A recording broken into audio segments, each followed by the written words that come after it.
Out of nowhere, Santo F makes an abrupt but welcome appearance at the recent State of Play.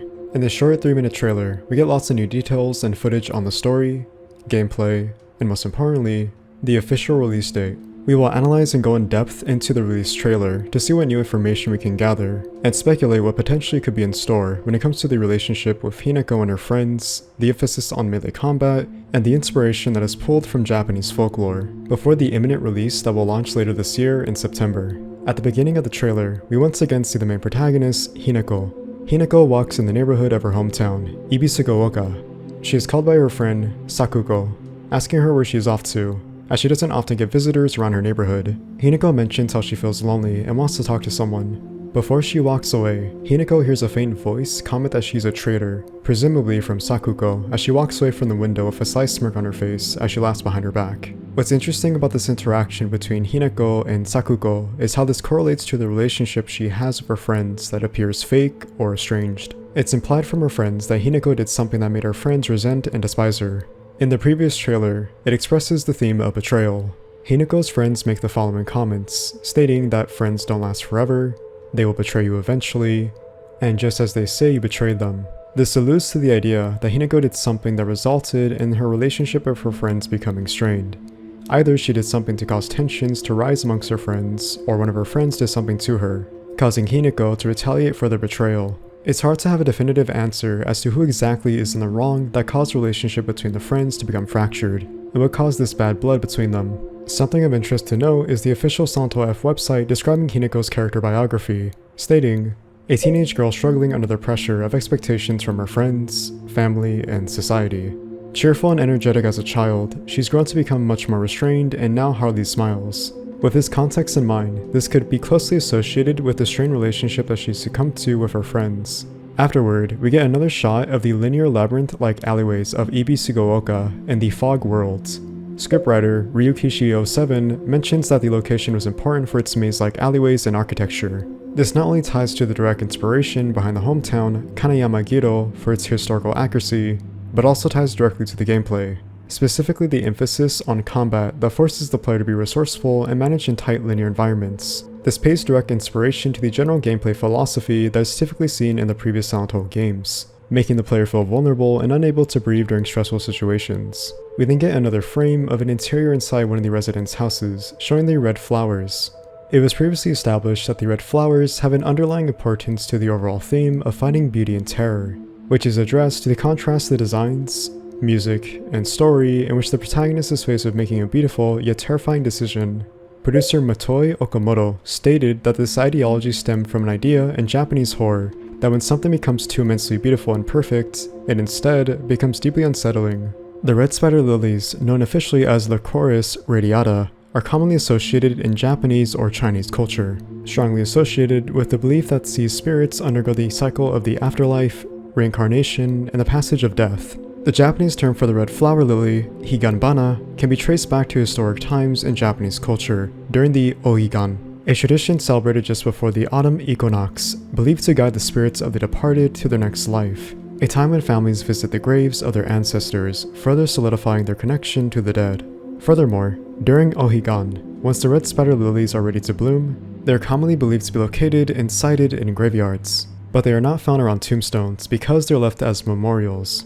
While the red spider lilies are associated with death, they're actually used as a poison to prevent disturbances by animals, possibly even grave robbers, to allow the deceased to peacefully pass on to the afterlife. This theme of red spider lilies directly correlates to Henako, as she's associated with flowers.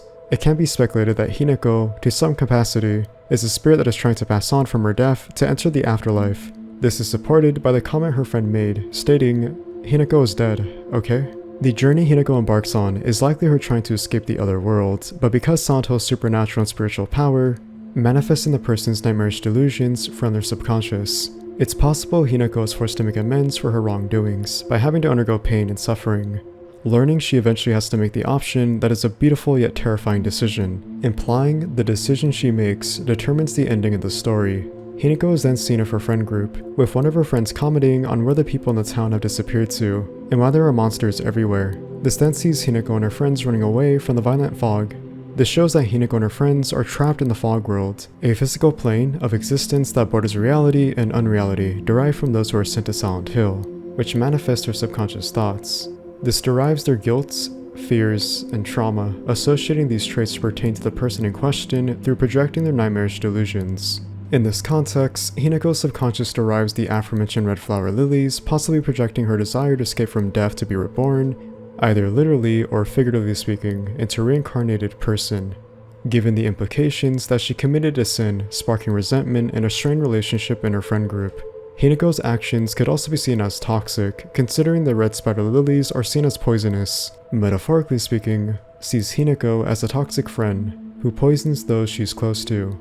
Shortly after, Henako is seen running off to an alleyway to escape the ever-growing fog that is polluting the town. She then encounters one of the monsters in-game that seems to manifest mannequin-like qualities, likely inspired by the Japanese folklore of the Kunekune. In Japanese urban legends, the Kunekune are depicted as slender, pale humanoid figures found in rice fields, described as having its limbs twisting or wiggling permanently. According to its legend, individuals who stare intently into the Kunekune will go insane. The Kunekune that Henako manifests features mannequin-like qualities with noticeable flesh as it has stitch marks on its skin. Furthermore, the mannequins also exhibit contortion in their movements as they attack fast with their knife as their primary weapon. It possesses the ability to jump long and high distances. During combat, we get to see Henako in action, primarily equipped with a pipe, a staple weapon that is featured heavily in each subsequent entry of the Silent Hill games. It seems that Henako can also push back the monsters when overwhelmed, giving her a moment to breathe to allow her to regain composure and prepare to either retreat or fight back. Interestingly, it seems that with each subsequent attack, the animation emits a vibration once Henako lands a successful hit. We then see Henako encounter one of the monsters in-game that encompasses a large amalgamation of flowers. It appears massive in its size, giving an intimidating appearance. It also has a sharp, tendril-like blade protruding out of its limb, and a large tentacle that latches and grabs onto Henako, throwing her violently to the ground. We then shift to Henako awakening in a room with her friend locked in a cage, asking Henako where she is as she cries.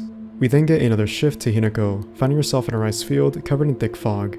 In this rice field, we see more of the Kunekune, showing a field of multiple mannequin-like humanoid figures positioned in a scarecrow-like position, reinforcing the idea that the Kunekune serves as a direct inspiration given their abundance in the rice fields, expressing mannerisms that reflect those of mannequin-like qualities seen in their movement as they twist and wiggle. Interestingly, these monsters also appear in school uniforms, reflecting the students that Henako went to school with. Supporting this is the scene where we see Henako walking cautiously throughout the red-flowered, infested hallways. We see haunting visual imagery that harkens back to the beauty and terror motif, expressed in this disturbing, artistic rendition of her classmates, manifesting qualities of the Kunekune. After the short sequence where we see Henako combating the monsters, we get a frame of the Shinto shrines, a sacred place of worship, dedicated to the Shinto gods. Shortly after, we see Henako wandering inside a dark temple, referred to in Japanese as Otera. In the final scene, we see Henako walking cautiously, equipped with a spear. As she gets closer to the figure, she quietly comments to the figure as Sakuko, her friend who's seen previously at the beginning of the trailer. However, her friend appears drastically different compared to the last time Henako saw her, as she has potentially become a manifestation derived from the Japanese urban legend called the Onryō. The Onryō is seen in traditional Japanese culture as a vengeful spirit corrupted with hatred and wrath, seeking harm to those in the world of the living. These individuals who become possessed as an Onryō are often byproducts of traumatic events that impacted them under tragic circumstances, warranting unresolved rage and resentment for those who wronged them. In doing so, the exact pleasure and satisfaction over letting their objects of their hatred live a long life of torment and suffering. This connects back to the resentment and strained relationship that Henako experiences with her friend Sakuko, as she's referred to Henako as a traitor. Sakuko's transformation of becoming an Onryō is likely due to her decision to harvest and feed off of Hinako's pain and suffering as an act of revenge for what Henako did to her, which is up to interpretation as we will have to wait and see. Before the trailer ends, we get the reveal of the release date for Silent Hill F, slated for September 25th, 2025. And with that, that is my thoughts and analysis of the release date trailer. If there's anything you'd like to add to the discussion, please feel free to leave a comment down below, as I love to hear your thoughts and further this conversation over Silent Hill F. As always, thank you for watching, please have a great day, stay safe, and goodbye.